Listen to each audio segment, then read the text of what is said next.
Bonsoir à tous. Peut-être que vous êtes déjà en train de prendre un apéritif convivial devant le sapin et que vous êtes en train de préparer votre réveillon de Noël. J'ai fait très original cette année parce que j'ai préféré passer cette soirée pour le solstice d'hiver, c'est-à-dire le 21 décembre. Et c'était une belle expérience pour moi. C'était très sympa et on n'était que deux plus les chats évidemment et puis et en pensée nos chevaux qu'on n'a pas invités dans le salon.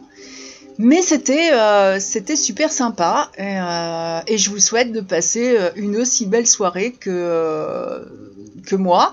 Par contre, évitez de trop manger parce que moi c'est vrai que j'avais vraiment abusé, qu'il m'a quand même fallu les 2 journées suivantes pour digérer. Bon, j'exagère, le lendemain. Je suis allée marcher et ça m'a fait le plus grand bien. Je vous retrouve évidemment pour vous parler d'une lecture. Et une lecture dans le thème, parce que c'est un livre qui s'intitule Un Noël mortel de Hannah Dennison. Ça fait partie des mystères de Honeychurch. Alors bon, c'est vrai que moi j'ai découvert ce livre dans le cadre du Cold Winter Challenge auquel je participe, j'en ai déjà parlé. Et Un Noël mortel de Hannah Dennison valide une case du bingo. Il y a un bingo lecture puisque ce livre m'a été offert et il y a dans ce bingo un livre qu'on vous a offert. Ça valide donc une case de ce bingo, mais pas que. C'est rare que je vous présente un livre en commençant par son résumé, mais je vais le faire parce qu'en fait je vais revenir pas mal sur ce résumé ensuite. Et donc, je vous propose de lire avec moi la 4e de couverture sur le sujet de Noël. Les fêtes de Noël approchent à Honeychurch et ça sent un peu le sapin. Le majordome a été assassiné quelques mois plus tôt et le cuisinier vient de prendre sa retraite. Lady Lavinia n'a pas le choix. Elle doit trouver du sang neuf pour s'occuper du domaine en cette période festive. La comtesse recrute un jeune couple dynamique, un peu trop. À contre-cœur, elle accepte de les laisser organiser un grand gala de Noël et une vente aux enchères avec une célébrité en invité honneur. Mais, imposer autant de nouveautés, voilà qui ne plaît pas à tout le monde et quand un premier cadavre est découvert, puis un second, et qu'un objet de valeur est dérobé, tout part en vrille. Kat Stanford, l'ancienne présentatrice télé reconvertie en détective amateur, n'a pas une minute à perdre pour démasquer le coupable et sauver Noël. C'est une traduction bien sûr aux éditions City Edition. Il a été publié le 29 novembre 2023, vous voyez que j'ai pas traîné. Je l'ai lu en français et en poche, il fait 304 pages. Alors, parlons des mystères de Honeychurch. Un Noël mortel est quand même le 8e opus de cette série. Par contre, moi, je découvre par celui-ci. Donc, en fin de compte, j'ai pas lu les 7 précédents. Et je connaissais vraiment pas même ceux dont on parle dans le majordome assassiné, j'étais pas au courant. Donc c'est vrai que j'ai pas connu les autres mystères qui ont été probablement vécus précédemment par des personnages qui semblent récurrents. Et j'attendais un Cozy Mystery, vous savez, vraiment dans sa glorieuse définition pittoresque, amusante. C'est un genre de fiction qui a gagné en popularité au fil des années et des romans qui sont connus pour leur ton léger, les intrigues captivantes. Le Cozy Mystery, c'est quelque chose qui présente généralement un meurtre, un crime qui est résolu par un détective amateur. Ces personnages sont souvent des gens très ordinaires qui tombent sur le crime et se chargent de le résoudre. Alors, je pourrais vous donner des exemples, mais là, c'est pas forcément ce que je vais faire, parce que je voudrais pas le rapprocher de quelque chose. Et le genre se distingue également par l'accent mis sur le décor et l'atmosphère, avec de nombreux cosy mystery qui se déroulent dans des petites villes, des villages pittoresques. Et dans l'ensemble, les romans Cozy Mystery offrent une lecture qui est délicieuse, divertissante, pour ceux qui recherchent un polar doux. Ça reste une enquête, j'en ai lu, j'avais beaucoup apprécié le style, et je me suis dit, oh c'est super, je vais vraiment passer un bon moment. Par contre, petite déception, parce que la mise en place, c'est-à-dire les premières pages, ça a été pour moi effectivement mortel, mais mortel d'ennui, avec la disparition d'une poupée Barbie dans un contexte totalement ahurissant et franchement très loin du doux polar espéré, je vous le dis. Alors ce livre m'a été offert par Chéri Chéri parce que, alors il m'aurait pas offert ce genre de livre en temps ordinaire, mais il a été amusé par la couverture et comme il était très surpris de me voir participer à un challenge en cette période de Noël, en général Noël j'évite quoi. Et le Cold Winter Challenge effectivement m'a amusé par sa convivialité, par son thème, par beaucoup de choses et j'avais envie de transformer cette période en période pour moi une belle période. Et c'est la raison pour laquelle d'ailleurs j'ai pas refermé ce bouquin avant la dernière page parce que comme ça avait été vraiment offert autant avec humour qu'une sorte de participation et c'est vrai que j'ai apprécié que l'homme qui partage ma vie ait envie de m'encourager dans ce passage et je me suis dit ce livre je le lirai en entier. Alors quand on parle d'un premier cadavre, c'est celui qui est promis par le résumé très alléchant que je vous ai lu. Je me suis demandé s'il n'y avait pas eu un bug entre la couverture et ce qu'il y avait dedans, c'est-à-dire ma lecture. Ça peut arriver hein, qu'on se trompe de couverture, qu'on mette un autre bouquin à l'intérieur. Et parce que c'était des pages de dialogue vraiment répétitifs sur la fameuse Barbie. Il n'y a aucun suspense, il y a une atmosphère de potins mondains qui sont... Ça m'a fait rire parce que j'ai trouvé que c'était...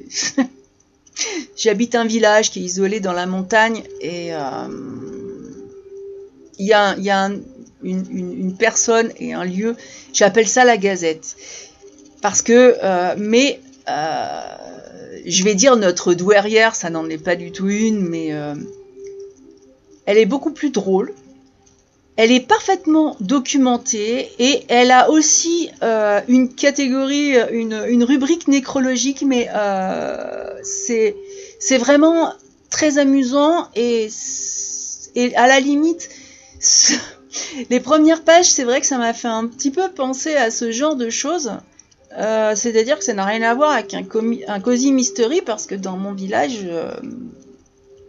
la rubrique nécrologique, ce sont des personnes très très âgées et leur mort est totalement naturelle. Donc voilà.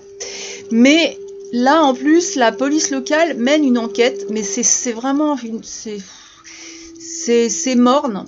J'ai dit que c'était sans saveur parce que c'est au départ c'est vraiment la Barbie disparue et franchement au bout d'un moment la Barbie il n'y a qu'une envie, c'est vous la retrouvez, vous la brûlez.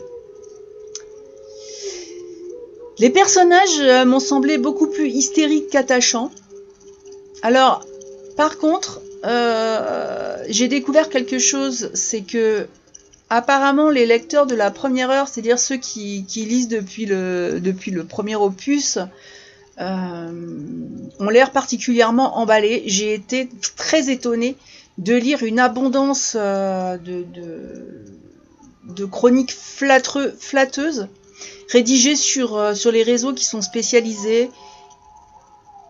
Et il y a vraiment des lectrices conquises. Alors, je me suis dit, est-ce que c'est un livre que tout le monde aime sauf moi? Ça peut arriver, hein. Ça peut arriver. C'est pas parce que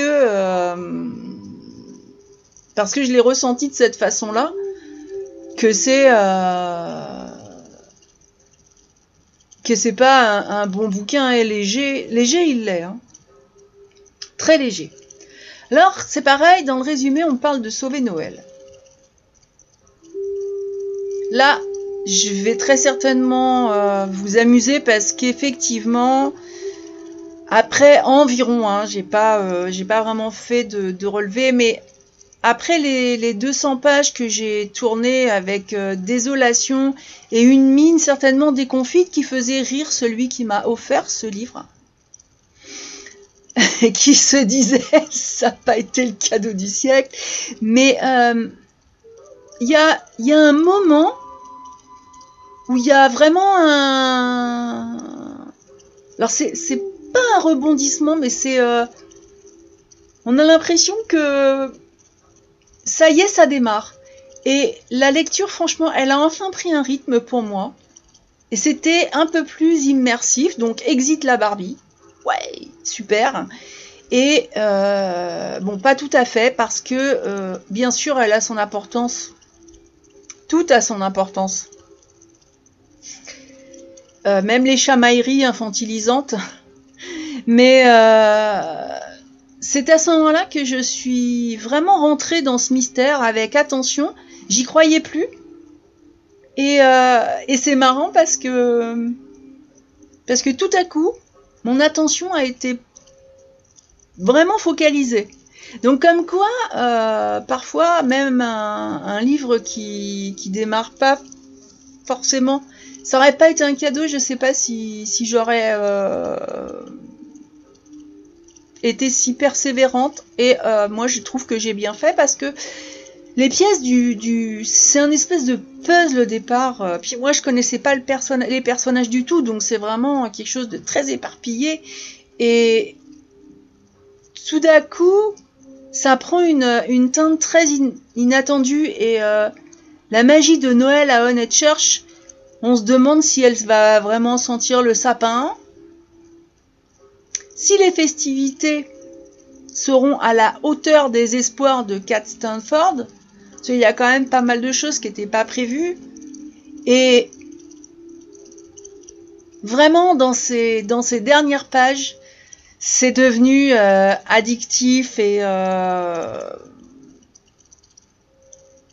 oui, là, on rentre vraiment dans le cozy mystery. Le suspense m'a vraiment coupé le souffle, m'a tenu jusqu'au dernier mot. Et d'ailleurs, j'ai trouvé une réponse. Enfin, j'avais pas forcément de questions, mais j'ai trouvé une explication à tout ce que j'avais lu et qui m'avait fondamentalement ennuyée. Donc je me dis que peut-être que si on connaît les personnages et qu'on suit cette série, tout a un sens que je n'ai pas pu percevoir. Et par contre, je me suis dit, j'ai terminé ce roman ce matin, hier soir. Enfin bon, on va dire que je l'ai terminé le 24 décembre et que ça a quand même sauvé ma soirée de Noël. Vous verrez si ça sauve le Noël de tous ces personnages. En tout cas, bon, à la question, est-ce que je lirai un autre roman de cette série? La réponse est non. Il faudrait vraiment qu'il soit sur ma route et que j'ai vraiment rien d'autre à lire dans une boîte à livres choisie quand on est en randonnée, quand on est vraiment... oui, ce serait quelque chose de très exceptionnel et de très inattendu. Mais on peut pas jamais dire Fontaine, je ne boirai pas de ton eau. C'est... Mais sinon, volontairement, en allant acheter, parce qu'il y a j'ai vu qu'il y avait un 9e derrière. Non, voilà, non, je vais pas persévérer parce que il y a beaucoup de choses dans l'écriture qui sont pas c'est pas mon truc.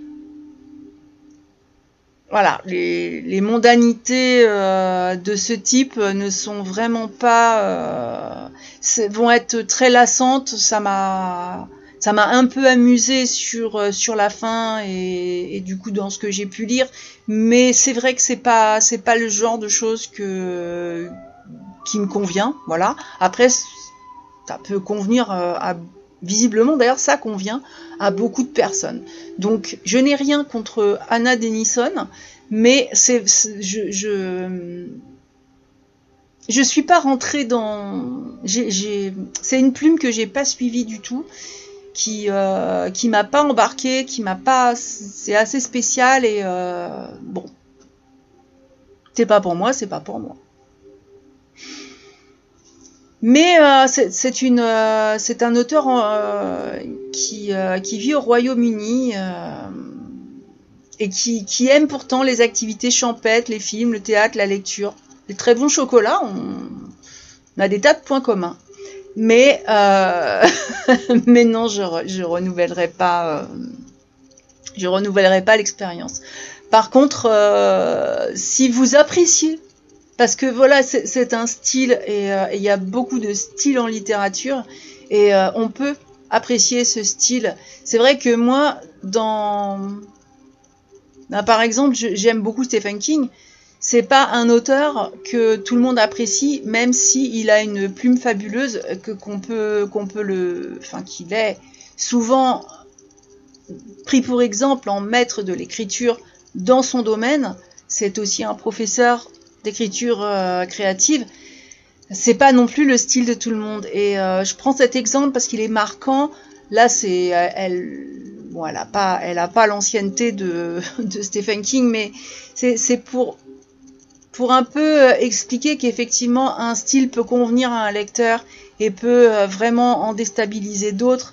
Comme sur les blogs que je lis, il y a une blogueuse qui est effrayée par les livres qui ont trop de pages et donc elle préfère lire des petits romans. C'est vrai que la lecture, il en faut pour tout le monde et je suis quand même contente d'avoir découvert quelque chose qui rentre pas du tout dans ma ligne dans ma zone de confort, qui n'est pas forcément dans mes goûts, mais au moins le Cold Winter Challenge a ça de formidable, c'est que il m'a permis de découvrir autre chose. Voilà, donc j'en retiens le plaisir de la découverte et je suis fière de moi, j'ai tenu jusqu'au bout. Je vous souhaite donc un très joyeux Noël et je vous dis à la prochaine!